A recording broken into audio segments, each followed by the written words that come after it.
everyone, Debbie and John here. Welcome back to the App Show. This is our last week talking about Hangouts. We've gone over the basics, Hangouts on Air, and the mobile app. Now we're going to go over the newest features with Hangouts, but first, the news. Visually impaired users often rely on braille displays and screen readers, and it's hard for these to describe the complicated actions that are in interactive applications like Google Docs. With this in mind, Google has designed some improvements. One of them is step-by-step guides. Another is advanced screen reader support with nicer text-to-voice verbalization. And the third is advanced keyboard navigation. Now we've heard of Android mobile device management. Now we're doing this for the iOS system as well. So with iOS Sync, you can now manage Google Apps, and you can do remote wipes, set up your Wi-Fi, all for your domain. This is going to be for Google for Work, Education, and Government users, and it's going to be available on iOS 7, 8, and the new iPhone.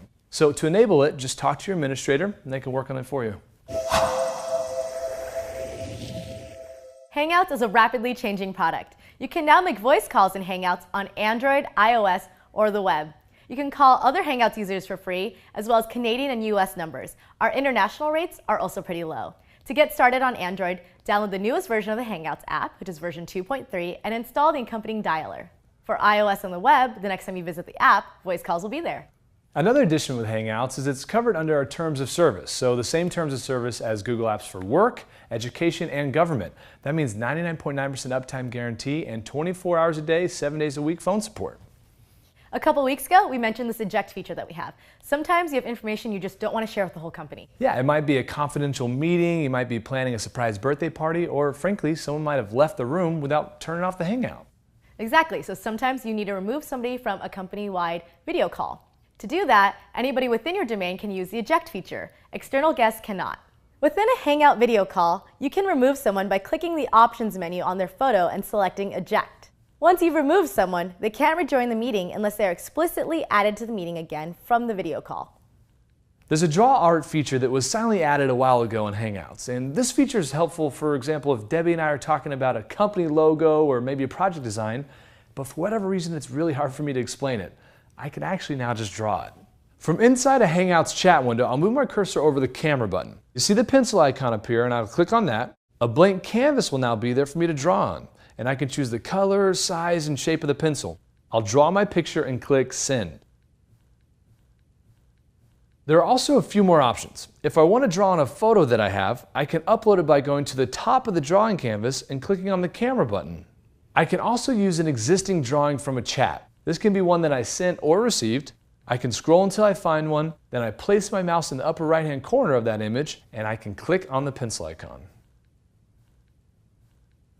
In Hangouts, it used to be that only the host could control which person was presenting to the entire video call. We call this pinning. But now anybody in a Hangouts video call can pin a presenter. This overrides the automatic switching function based on who is speaking. Inside a Hangouts video call, I'll click the drop-down menu on the photo thumbnail of the person I want to present. I'm selecting Elliot, who's another project team member, to present. I'll now click Present to Everyone. Elliot's going to see a green bar at the top of his screen saying he is presenting to everyone. If he wants to stop, he can click Stop. To screen share, Elliot still needs to click Start Screen Share. Back in July, we announced that you no longer need a Google Plus profile to start a multi-person Hangout and Chromebox for meetings. This is also applicable for mobile devices now, so iOS and Android. This means you can start a Hangout via calendar invite, a URL, or even have a multi-person meeting all from your mobile device and without a Google Plus profile. One last note. Hangouts video calls and Draw are in Consumer Hangouts. However, the other features we covered today are only in Google Apps for Work, Government, and Education. If you have any further questions, let us know in the comments below, and we really love when you engage with each other in those comments. So thank you so much, Chad and Mike, for all of your answers. We really appreciate what you're doing for the Google community. Thank you everyone for watching our episodes every week. We're nearing the 100,000 total views milestone, and it would be huge if you could help us get there. So share this episode, promote the show, and thank you so much.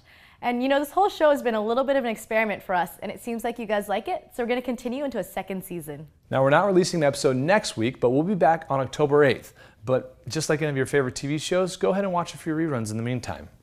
If you have any feedback for season 2 or topics you want to hear about, let us know in the comments. Don't forget to subscribe. We'll see you soon. We've talked about how Hangouts can help you work with your teams better regardless of location. But if you have a lot of workers in the field, or say you have a lot of retail stores, then Hangouts on the mobile platform might be your best option.